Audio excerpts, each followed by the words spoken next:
Boa noite a todos. Boa noite. Que a paz de Jesus nos envolva nessa hora. Vamos agora esquecer um pouquinho dos nossos problemas, dos nossos desafios e vamos pensar em Jesus. Mestre amado, venha a nós, os seus irmãozinhos. Nós te agradecemos, Jesus, por mais esta oportunidade bendita de estarmos aqui reunidos para mais uma noite de aprendizado. Pedimos, querido amigo, que nos toque o coração e a mente para uma melhor compreensão das lições de hoje. Que possamos, Jesus, honrar todas as dádivas que você nos deste, buscando seguir teus passos, mesmo vacilando, mesmo escorregando, tropeçando, caindo, que jamais nos apartemos de teus passos, que tenhamos disciplina e humildade para seguir teus ensinamentos, hoje e sempre. Obrigada, mestre amigo, por tudo. Por favor, permaneça conosco, nos dando a sustentação necessária para a nossa caminhada terrena. Abençoa-nos, Jesus, e guarda-nos junto ao teu coração. Que assim seja. Graças a Deus. Bem, hoje a nossa lição, a nossa reflexão é sobre a fé. Paulo de Tarso diz o seguinte: a fé é o firme fundamento das coisas que se esperam e a prova das coisas que não se pode ver. Diante disso, nós vamos buscar uma explanação um pouco mais profunda no livro O Consolador, do Espírito Emmanuel, psicografado pelo Chico Xavier. Nesse livro foi feita a seguinte pergunta para Emmanuel: é possível definir o que é ter fé?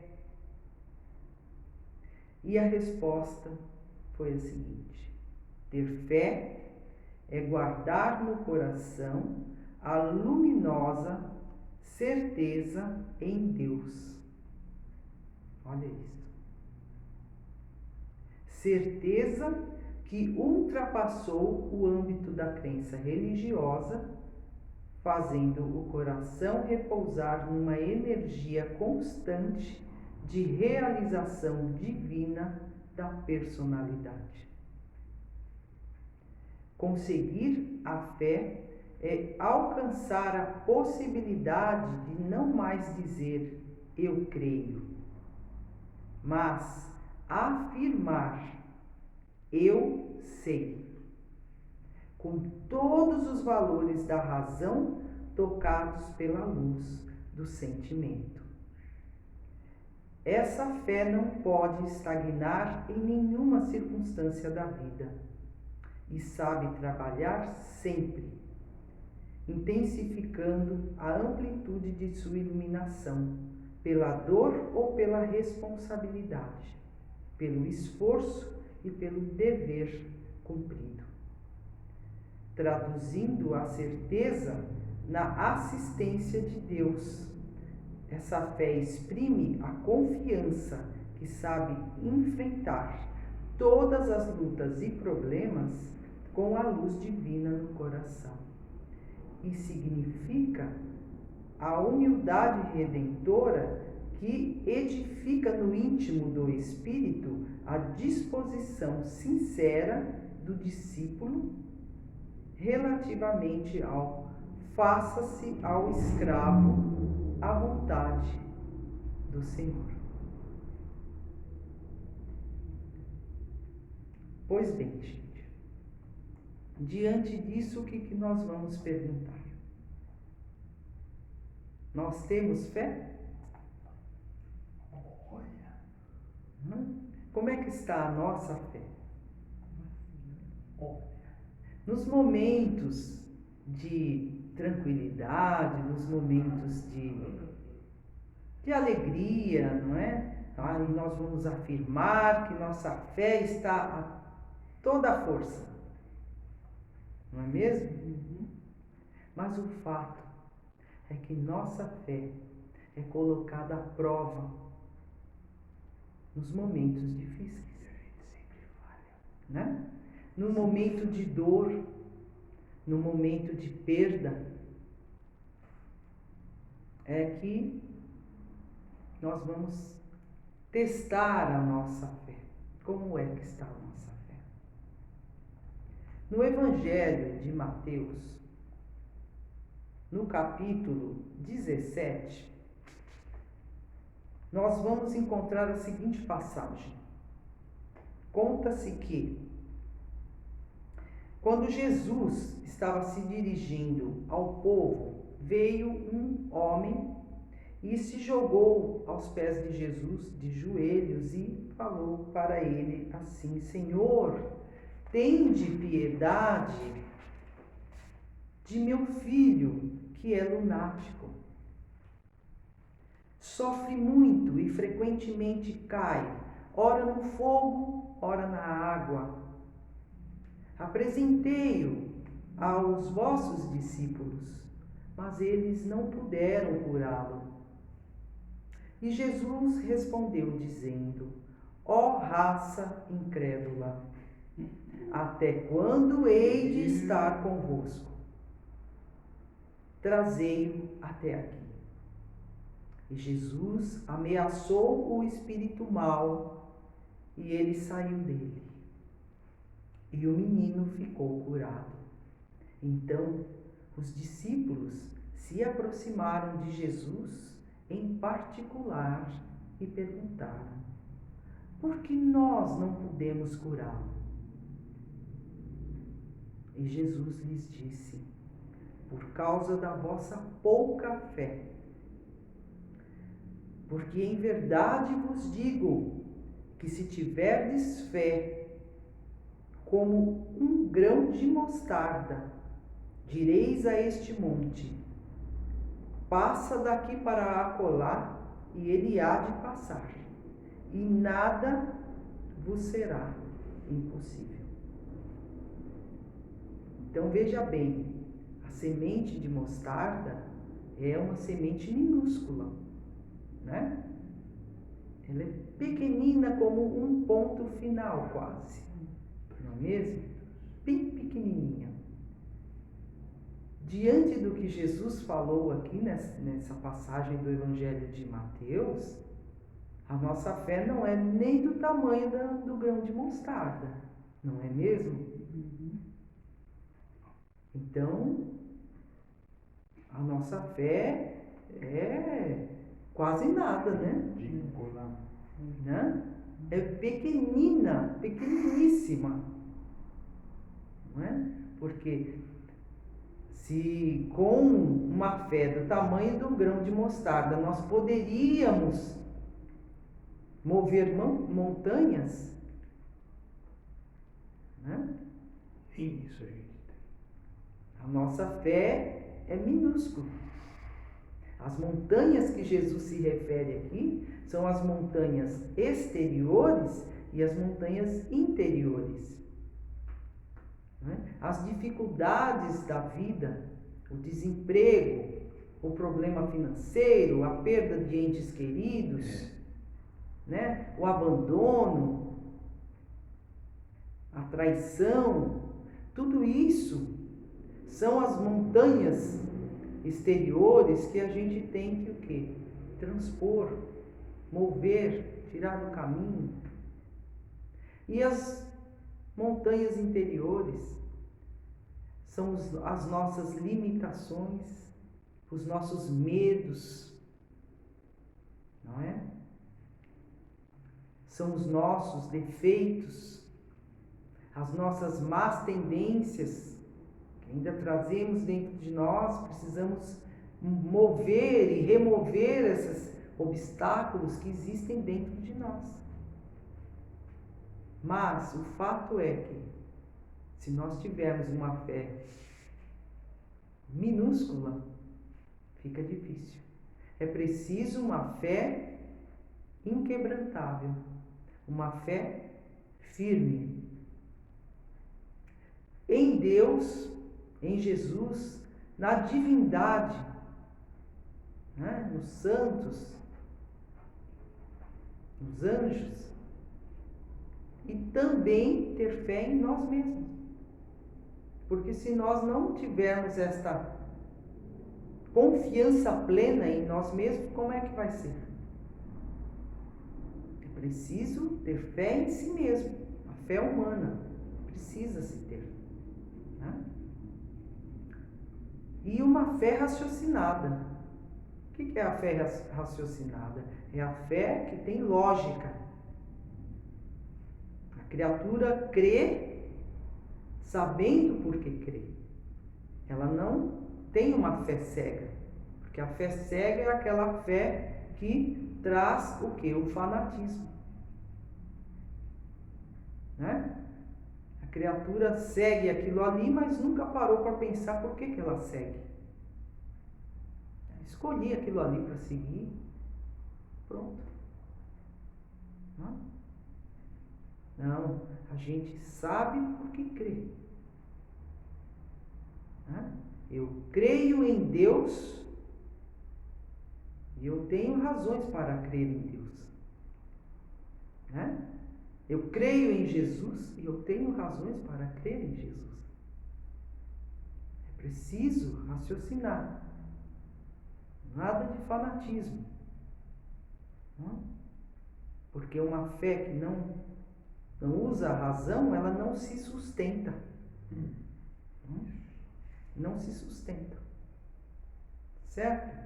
Nós vamos trazer aqui alguns exemplos de fé inquebrantável e da fé vacilante, que nós vamos encontrar no próprio Evangelho. Em várias passagens do Evangelho ou dos Evangelhos, né, nós vamos encontrar exemplos de fé firme, da fé firme e inquebrantável, que move montanhas, e nós vamos achar exemplos da fé vacilante, que diante do primeiro obstáculo treme nas bases, né? Que diante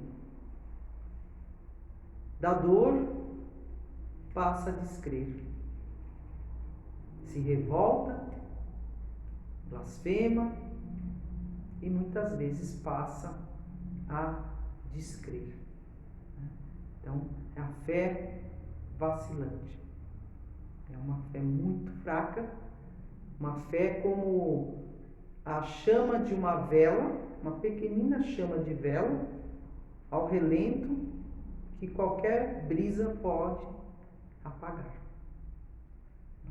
Então, nós vamos encontrar no Evangelho de Mateus a passagem de Jesus e o centurião, né? Que conta-se que, tendo Jesus entrado em Cafarnaum, chegou-se a ele o centurião e rogou-lhe: Senhor, o meu criado jaz em casa paralítico, padecendo horrivelmente. Disse-lhe Jesus, eu irei curá-lo. Mas o centurião respondeu: Senhor, eu não sou digno de que entres em minha casa. mas dize somente uma palavra, e o meu criado há de sarar. Olha só.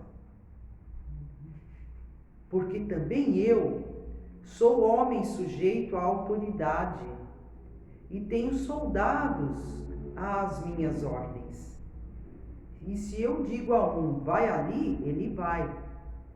E se eu digo a outro, vem cá, ele vem. E se eu digo ao meu servo, faze isso, ele faz. Jesus, ouvindo isto, admirou-se e disse aos que o acompanhavam: em verdade vos afirmo que nem mesmo em Israel encontrei tamanha fé.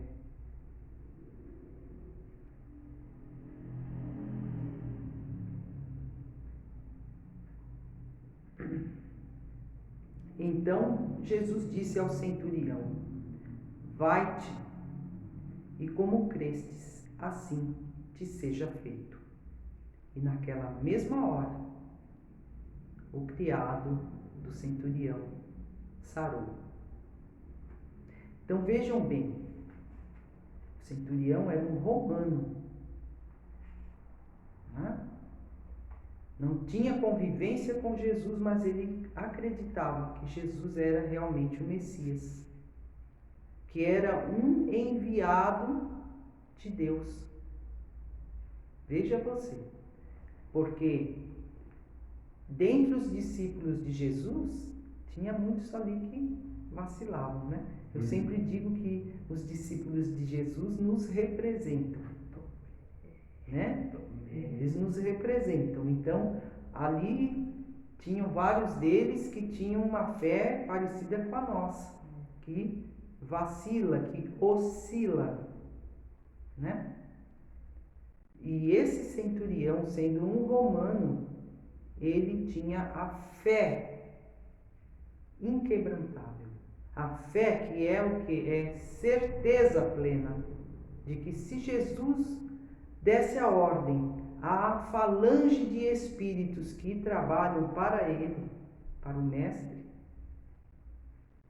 alguém dessa falange com certeza iria lá em nome de Jesus e curaria o seu servo, sem precisar que Jesus fosse pessoalmente lá. Olha a compreensão dessa pessoa, né? Coisa que muitos dos discípulos não compreenderam. Fé que muitos dos discípulos não tiveram. Né? Assim, outro exemplo de fé inquebrantável foi da mulher hemorrágica, que já vinha sofrendo por anos, essa mulher vinha sofrendo com essa hemorragia, né? E já tinha gastado todo o seu dinheiro com médicos, com tratamentos e nada resolvia. Mas ela acreditava que se ela pudesse tocar nas vestes de Jesus, ela estaria curada, só de tocar. E ela foi e conseguiu se aproximar de Jesus com muita dificuldade e tocou-lhe nas vestes, pronto. Na mesma hora, ela se curou, né? E Jesus, sentindo que saiu dele uma virtude, né, perguntou: quem me tocou? E Pedro falou: mas Senhor, nós estamos no meio da multidão, como saber quem lhe tocou? Né? Seria algo impossível, mas Jesus sabia que foi ela e ele disse: filha, a tua fé te curou, vai em paz e fica livre de todo o mal. Olha que lindo, né? E ela realmente ficou curada, ela tinha essa fé plena, né? A certeza de que se ela tocasse nas vestes dele, ela estaria curada. Isso é uma fé inquebrantável. Em contrapartida, nós temos a fé vacilante. Né? A fé vacilante, nós vamos lá naquela noite em que Jesus andou sobre as águas. Jesus foi ao encontro dos discípulos que estavam na barca. Jesus foi andando sobre as águas. E aí, quando eles olharam lá adiante, não reconheceram Jesus. Acharam que era um fantasma e começaram a gritar, se apavoraram que aquilo é um fantasma, né? Se puseram todos em pânico e começaram a gritar. E Jesus, vendo aquela situação, falou para eles: acalmem-se, sou eu. Então eles se acalmaram um pouco, e Pedro, ainda com um pouco de receio, falou: Senhor, se de fato és Jesus, então faça com que eu ande até o Senhor, que eu caminhe até o Senhor. E Jesus falou: venha. E ele então, meio assim, saiu da barca e começou a andar sobre a água, mas bateu um vento. Bateu um vento, o medo falou mais alto. Olha aí a fé vacilante. O medo venceu. Ele, né, já se desequilibrou ali e começou a afundar. Começou a afundar, então gritou: Senhor, me acuda que eu estou afundando. E Jesus então se aproximou dele, segurou ele pela mão e levou até a barca e falou: homem de pouca fé, De novo. por que duvidastes? Né? Não representa nós? Nos representa, sim. Nós não somos assim? Está tudo maravilhoso, mas na hora que o vento bate, pronto, vem o desespero, né? Aí a fé, cadê a fé? Né? Jesus então falou para ele: creia e andarás por sobre as águas. Por que vacilastes? Né? Por que duvidastes? Não representa? Nos representa, nós somos assim. Diante de uma dor, de uma dificuldade, a gente duvida. Que fé é essa? Né?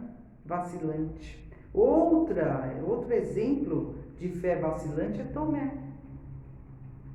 Tomé conviveu com Jesus, era um discípulo seu, não é?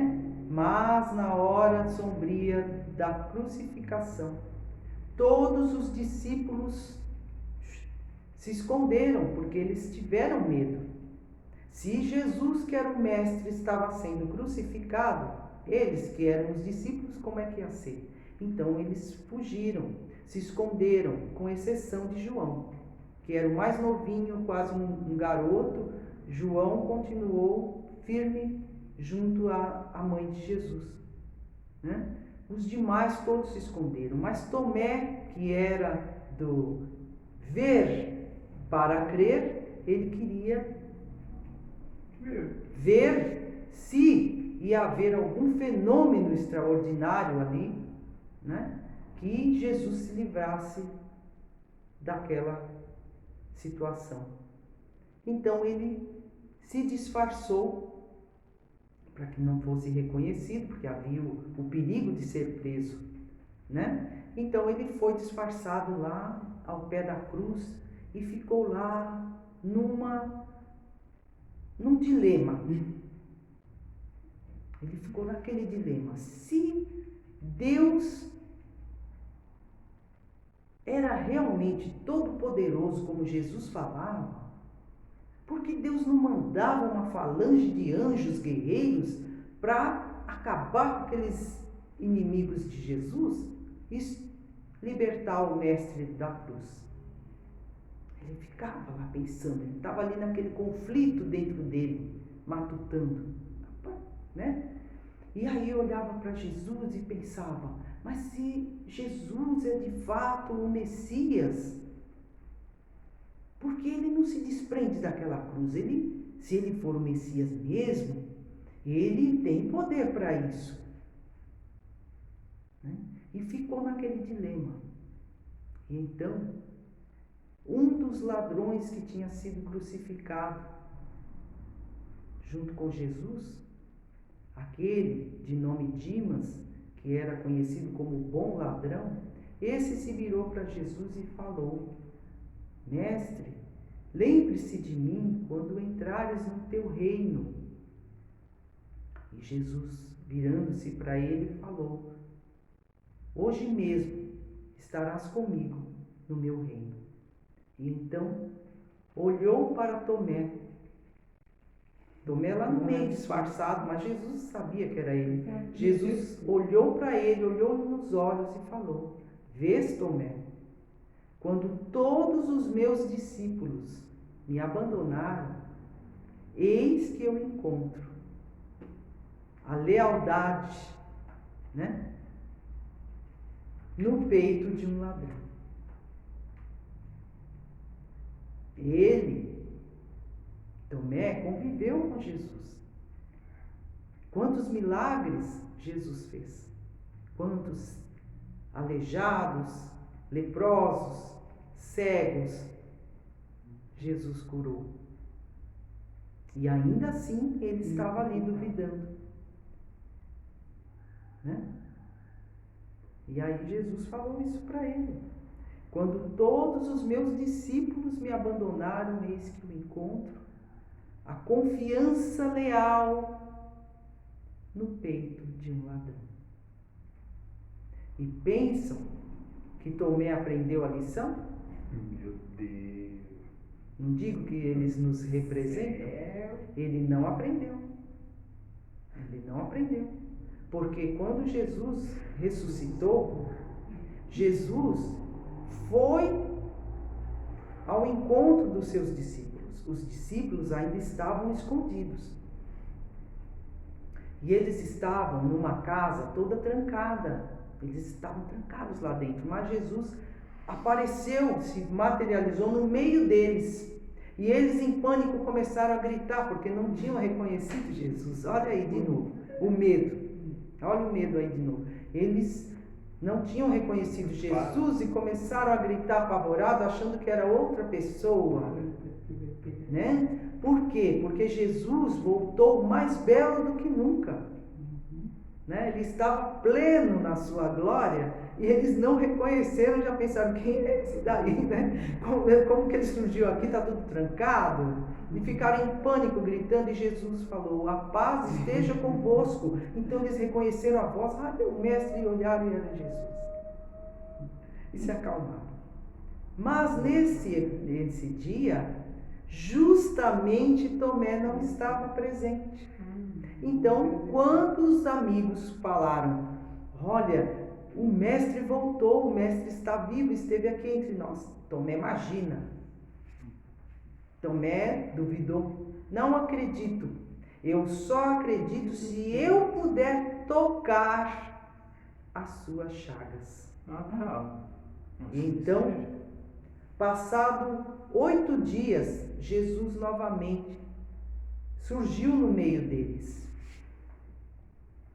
E olhando para Tomé, disse: venha, Tomé, toque as minhas chagas. E Tomé foi todo sem graça, né? E tocou as chagas de Jesus. E Jesus, então, voltando-se para ele, disse: Tomé, falou assim para ele: crestes porque vistes. Ele acreditou porque ele viu, ele tocou nas chagas de Jesus. E Jesus disse: bem-aventurados os que não viram e creem.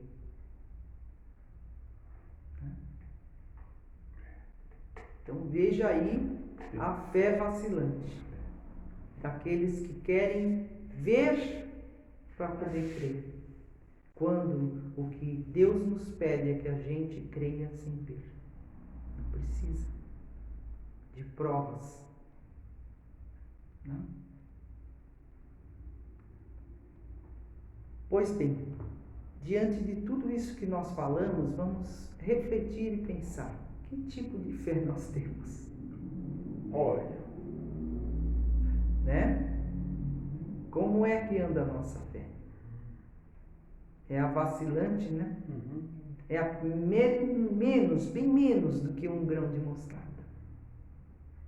Mas a gente tem que cultivar essa fé, aumentar essa nossa fé. Né? Porque a vida vai sempre nos pôr à prova, porque nós estamos num mundo de provas e expiação, um mundo imperfeito. Nós não vamos aqui passar férias. Nós não viemos aqui para passar férias. Não. Nós viemos para a escola. Né? As disciplinas são severas. A gente veio para aprender. Né? E vai aparecer momentos na nossa vida em que a nossa fé vai ser posta à prova. Né? Vai ser posta à prova. Então, que a gente cultive a nossa fé. Faça com que a nossa fé cresça um pouco mais, fortaleça, tem que se fortalecer, para poder aguentar as tempestades, para que na primeira brisa a gente não se apavore. Né? A gente tem que aguentar um furacão, que muitas vezes eles vêm. Né? E se tivermos a fé firme, a gente consegue enfrentar o furacão, porque Deus é por nós e está conosco em todos os momentos e em todos os lugares e em todas as situações. É crer, né? Como disse Emmanuel, olha aqui a frase dele: ter fé no coração é guardar a certeza luminosa em Deus. Ter fé é estar sempre pronto para Deus, sempre pronto para que se faça a vontade de Deus e não a nossa. Ok? Então, que fique aí para a nossa reflexão. Eu vou encerrar com uma mensagem da Meimei, ok? Que diz assim. Essa mensagem é psicografada pelo Chico Xavier. Diz assim: não percas a tua fé entre as sombras do mundo. Ainda que os teus pés estejam sangrando, segue para a frente, erguendo a fé por luz celeste acima de ti mesmo. Tudo passa e tudo se renova na terra, mas o que vem do céu permanece. De todos os infelizes, os mais desditosos são os que perderam a confiança em Deus e em si mesmos, porque o maior infortúnio é sofrer a privação da fé e prosseguir vivendo. Ora em silêncio e confia em Deus, esperando pela divina providência, porque Deus tem estradas onde o mundo não tem caminhos. É por isto que a tempestade pode rugir à noite, mas não existem forças na terra que impeçam a cada dia a chegada de um novo amanhecer. Muita paz a todos.